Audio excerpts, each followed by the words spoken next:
হাটের জামালগঞ্জের কয়লার খনিতে মিথেন গ্যাসের সন্ধান পাওয়া গেছে। এরই মধ্যে খনি থেকে গ্যাস উত্তোলনের কাজ শুরু করেছে পেট্রোবাংলা। গত সোমবার দুপুরে এই উত্তোলন কাজের উদ্বোধন করেন জ্বালানি প্রতিমন্ত্রী নসরুল হামিদ। প্রাথমিকভাবে প্রায় 230 মিলিয়ন ঘনফুট মিথেন গ্যাস পাওয়া যাবে এই খনি থেকে, এমনটাই ধারণা করছেন সংশ্লিষ্টরা। নওগাঁ প্রতিনিধি একে সাজুর রিপোর্ট, জানাচ্ছেন আফরিদ হাসান।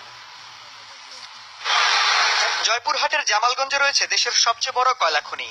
এবার সেখানে শুরু হলো মিথেন গ্যাসের অনুসন্ধান। সিবিএম পদ্ধতিতে খনি এলাকায় 100 মিটার গভীর করে 3টি কূপ খননের মাধ্যমে চালানো হচ্ছে পরীক্ষা নিরীক্ষা। শুরুতেই কয়লার নমুনা সংগ্রহের মাধ্যমে নির্ণয় করা হবে গ্যাসের উপস্থিতি। ইতিমধ্যে কাজ শুরু করেছে পেট্রোবাংলা। পেট্রোবাংলার ব্যয় ধরা হয়েছে 23 কোটি 37 লাখ টাকা। চলতি বছরের জুনের মধ্যেই শেষ হবে প্রকল্পের কাজ। আমাদের যতটুকু তথ্য আছে এতে করে আমরা আশাবাদী, এবং পেট্রোবাংলা সরকারও আশাবাদী যে হয়তো এখান থেকে আমরা গ্যাস উত্তোলন করতে পারবো।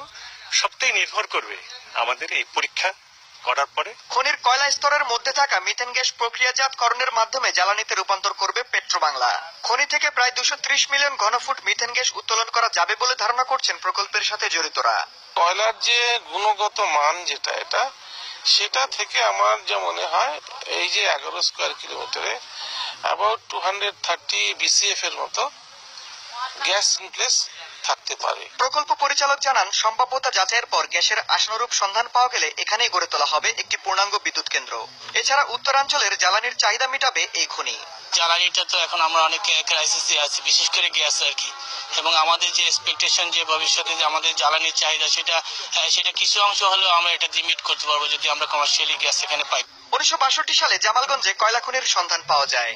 এটি দেশের সবচেয়ে বড় কয়লা খনি। উত্তরাঞ্চলের জয়পুরহাট ও নওগাঁ জেলার প্রায় 12 বর্গ কিলোমিটার এলাকা জুড়ে এই খনিতে রয়েছে প্রায় 1050 মিলিয়ন টন কয়লা।